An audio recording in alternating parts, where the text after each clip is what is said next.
नमस्कार मित्रांनो, मी तुमचा आदी ब्लॉगर नवीन मराठी ब्लॉगमध्ये सगळ्यांचं स्वागत आहे. तर मित्रांनो, मी आलो होतो महाराष्ट्रातील सर्वात उंच शिखर म्हणजे कळसुबाई येथे. चला तर मित्रांनो, तुम्हाला दाखवतो इथलं बॅकग्राऊंड आणि व्ह्यू.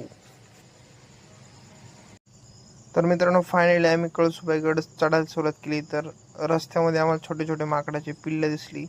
तर मित्रांनो, बघू शकतात किती उंच ह्या शिड्या आहे. तर मित्रांनो, बघू शकता तुम्ही शिड्यांचा. तर मित्रांनो, फायनली आपण बघू शकतात कळसुबाई मंदिर थोड्याच दुरीवर राहिले आहे मित्रांनो. इथला व्ह्यू बघू शकतो मित्रांनो, पूर्ण ढग आहे इथं. तर मित्रांनो, पहाटेचे 6:30 वाजले. सनसेट बघू शकतो मित्रांनो, खूप छान असा सनसेट आहे. तर मित्रांनो, आपण फायनली पोहोचलो कळसुबाई गडावरती. बघू शकता मित्रांनो व्ह्यू. तर मित्रांनो, बघू शकता तुम्ही मित्र वगैरे फोटोशूट करत होते. इथला व्ह्यू मित्रांनो बघू शकतात. व्हिडिओ आवडली तर लाईक करा मित्रांनो, शेअर करा, सबस्क्राईब करा.